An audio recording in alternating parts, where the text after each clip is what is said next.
구독자분들의 부의 사다리를 제공해 드리겠습니다. 안녕하세요. 부의 사다리입니다. 정말 오랜만에 찾아뵙게 되었습니다. 제가 사실은 유튜브를 처음 시작한 게 2021년 한 11월쯤인 것 같은데요. 그때는 정말 좀 어떤 구성도 좀 조잡하고 그다음에 그냥 내가 평소에 주식을 하면서 이런 부분들이 아쉬웠다, 아니면은 이런 부분들을 조금 더 남들에게 알려주고 싶다, 그런 차원에서 좀 시작을 했고, 그때는 좀 일도 조금 여유가 있었는데, 사실 최근에 작년에 제가 회사랑 이런 것들 좀 이동이 되면서 상당히 좀 바빴고요. 주식 영상이라는 게 사실은 장을 마감하고 올려야만 영상이 더 조회수가 나오는데, 퇴근하고 이렇게 보면은 안 되니까, 사실 그런 것 때문에 사실 제가 좀 영상을 좀 안 올렸던 부분도 있는 것 같습니다. 일단 1분기, 그러니까 3월 정도까지가 좀 지나면은 저도 조금 여유가 있을 것 같아서 오늘 좀 짬을 내서 영상을 좀 올리도록 하겠습니다. 네, HMM이고요. 방금 SK케미칼과 바이오사이언스 영상을 찍다 보니까 목이 좀 아프긴 한데, HMM 관련해가지고는 제가 최근에 봤던 게 이제 M&A 쪽 매각에 대한 이슈들이 좀 나온 것 같더라고요. 그래서 제가 전반적인, 아주 디테일한 상황들은 저도 사실은 이 일을 하면서 못 봤기 때문에 전반적인 내용들만 좀 보도록 하겠습니다. 그래서 매각 가능성에 대해서 조금 뉴스가 나오면서 주가가 좀 요동쳤던 부분들이 있는데요. 그래서 1월 27일에는 24,000원까지 주가가 반등했던 것으로 보입니다. 지금 결국에 매각에 대해서 누가 어떻게 생각하느냐는 사실은 바로 매매 동향이 알려주죠. 올해 1월부터 연기금이 180만 줄 매수했고요. 외국인도 200만 줄 매수했습니다. 자, 개인은 400만 줄 매도했고요. 최근 2월을 보더라도 연기금은 100만 줄을 매수했습니다. 연기금의 매수 물량들이 늘어나고 있는데요. 사실 주가는 제가 작년 한 12월 말부터 영상을 못 올렸으니까 2만 원 초반대, 23,000원대, 그 주가가 변동이 없네요. 제가 요 정도 시점에서 아마 영상을 중단한 것 같은데, 2만원 초중반대. 지금 어떻게 보면 똑같죠? 조금 더 올랐을 수도 있겠네요. 네, 어찌됐던 제가 여기서 드리고 싶은 말씀은 뭐냐, HMM이 매각이 생각보다 빨랐다. 저는 한 2024년 5년 정도로 봤었거든요. 왜냐면은 그 당시 2021년도 22년도 초반에 해수부 장관이 매각을 한다고 했을 때, 그때 전 아직도 기억이 납니다. 걔네들이 헛소리 하면서 주가가 폭락했던, 반등하다가 아마 요 시점인 것 같거든요. 22년 3월? 요 시점인 것 같은데요. 왜냐면은 이때 잘 나가다가 헛소리 짓거리면서 그다음에 12, 이때는 아마 12였던 것 같고요. 어쨌든 그런 이슈들이 있으면서 무너졌습니다. 그때 했던 말을 제가 되짚어 보면, 해수부 장관은 일단은 당장 수익이 많이 나지만 이 수익이 지속될지를 한번 보고, 그리고 천천히 매각을 준비하겠다라고 얘기했습니다. 그래서 한 24년, 25년 정도로 바라봤는데, 시장이 지금 고금리에 부채도 늘어나 무역 적자에 많은 것들이 어떤 공기업을 민영화하는데 다 포커스가 되고 있습니다. 그런 부분들 때문에 지금 조기 매각설에 의해서 주가가 지속적으로 지금 반등하고 이런 부분들이 있는데요. 2월 20일에 매각은 갈 길이 멀다, 이런 내용들 나왔거든요. 근데 사실은 매각 갈 길이 멀진 않아요. 왜냐면은 정부가 하면 하죠. 네. 관이 어떤 이 기업의 운명을 좌지우지한다는 거는 당연한 부분들입니다. 그렇기 때문에 사실은 정부에서 매각에 대해서 포커스를 잡는 순간, 여기 나오는 이 영구채 처리 방안 명확한 가이드라인 금방 짭니다.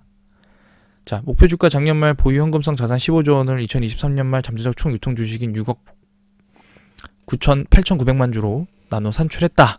그래서 목표 주가를 22,000원으로 했는데요. 2023년 10월 25일 발행 후 5년이 경과하는 192회 전환사채와 193년 BW의 권리 행사로 2억 주의 신주가 발행될 수 있어 이를 밸류에이션에 반영했다고 설명했다. 이외에도 미상한 전환사채 24년 5월, 6월, 10월에 총 9,600억 원, 25년에서 4월에 7,200원의 금리 조정 시기에 도래될 예정이다. 그러니까 결론은 앞으로 시장에 쏟아질 물량들이 많은데 이거 어떻게 할 거냐, 뭐 이런 내용들이거든요. 그리고 23년 2분기부터 영업이익 적자 전환 가능성 존재한다. 이런 내용들이 있습니다. 자, 그 HMM은 애널리스트들이 가장 못 맞추는 기업 중에 하나인데요. 실적 피크를 22년 3Q였나 2Q부터 실적 피크아웃 했는데 결국에 4Q 정도쯤부터 피크아웃 됐거든요. 3Q부터 지금 보게 되시면은 요 영업이익률은 35.7% 4Q. 어떤 고금리나 이런 부분들이 다 반영된 시점인 22년 4Q에도 영업이익률이 35.7% 엄청난 영업이익률을 갖고 있습니다. 지금 어떤 차입금 이런 부분들도 확실히 줄어들고 있고요. 부채 비율도 확실히 줄어들고 있습니다. 그래서 자산은 8조 늘었고 부채는 2조가 감소했습니다. 자본도 10조가 늘었습니다. SCFI 운임지수는 지속적으로 하향할 것으로 지금 생각을 하는 것 같습니다. 뭐 이런 부분들은 뭐 어쩔 수 없는 부분들이고요. 그래서 뭐 항로별 물동량이나 이런 부분들은 뭐 제가 볼 때는 이런 구체적인 부분들은 사실은 저도 어떤 이런 거에 대해서 전문성이 없지만 결국에 이 회사 이 HMM 그러니까 해운업이라는 부분들이 제가 작년에도 말씀드렸지만 어떤 미래에도 유지될 그러니까 이거는 미래지향적인 산업은 아니라고 저는 생각합니다. 다만 미래에도 여전히 현재와 동등한 가치를 지니고 있다라고 생각을 하거든요. 그런 관점으로 봤을 때 23년도 HMM은 자, 뭐 이 선박별로 이제 뭐 다양한 시황과 전망이 있는데 전 대응 전략이 좀 중요하다고 보는데요. 컨테이너는 결국에 답이 없는 것처럼 보입니다. 그러니까 힘들다. 이런 내용들 뭐 무슨 저변 확대, 관리를 강화한다는 소리는 앞으로 먹거리가 없기 때문에 어떤 새 나가는 돈이 있는지 아니면은 더 찾아 먹을 어떤 구멍이 있는지를 찾아보는 거거든요. 그래서 이런 부분들은 컨테이너는 비슷할 거고 드라이버크 같은 경우에는 지금 요것도 비용적인 좀 측면을 좀 감소시켜서 어떤 대응을 하는 것 같고요. 결국에는 유조선 부분이 23년도 HMM의 키포인트다 라고 저는 생각은 합니다. 왜냐? 수익 창출 최대화, 장기 계약 통한 사업 규모 확장 추진 가장 긍정적인 단어들이 많이 들어가 있죠. 네.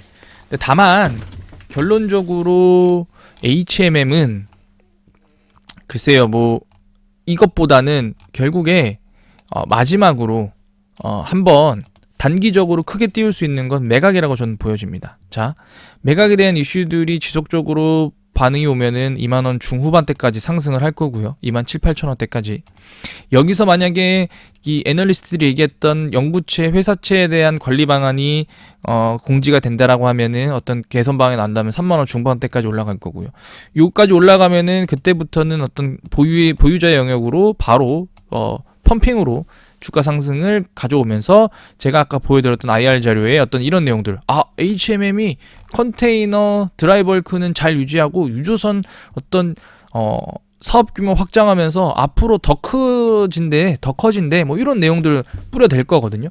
그렇게 되면서 주가가 펌핑이 올 겁니다. 자, 그렇기 때문에 HMM 주주분들 사실은 장기 투자자 많으실 텐데요. 사실은 그때 월봉 한번 보여드렸던 것 같은데 엄청난 큰 고생 끝에 장기적인 이 불안 끝에 한번 살짝 반등이 왔었고 그리고 나서 하락과 다시 반등이 올 듯 했으나 다시 2차 하락. 자, 그러면 다시 3차 반등이 올 수 있는데요. HMM은 당연히 산업의 어떤 그 롱텀답게 주가도 좀 길게 봐야 된다라고 생각합니다. 그런 부분들을 봤을 때 HMM 현재 그럼에도 불구하고 매매 동향이 매우 좋습니다. 제가 오랜만에 봤는데 이렇게 좋은 매매 동향 처음 봤고요. 대차장고는 뭐 많이 늘어나고 있고 공매도도 많이 나오고 있습니다만 연기금이 지속적으로 매집을 해준다면 그 누구도 이길 수 없는 상태입니다. 결국에 공매도도 쇼커버링이 나올 가능성이 있고요. 그래서 오랜만에 보고 매각에 대한 조기 매각에 대한 코멘트는 봤지만 아직까지 당장 뭐 한두 달 안에 매각을 검토에 대한 코멘트는 없을 것 같고요. 뭐 빨라야 2분기 정도는 돼야 매각에 대한 내용들이 슬슬 나올 텐데 매각에 대한 얘기를 길게 하고 그다음에 스텝을 밟아야 됩니다. 매각에 대한 얘기를 정부에서 먼저 흘리고 그리고 나서 주가가 상승이 되면 회사채, 연구채에 대한 관리 방안에 대해서 정부가 발표를 하고 그게 된 다음에 매각에 대한 진짜 선정 기업을 선정하고 그런 내용들이 1단계, 2단계, 3단계 돼야 주가가 2만원 중후반, 3만원 중후반, 4만원 중후반 그 다음에 신고가 갱신 이렇게 단계별로 상승할 수 있을 거라고 저는 생각을 합니다. 그래서 HMM도 제가 시간이 되는 한 꾸준하게 영상을 올리면서 이제 다시 한번 히스토리 체크를 해보도록 하겠습니다. 네, 오늘 영상은 여기서 마치도록 하겠습니다. 시청해주셔서 감사합니다.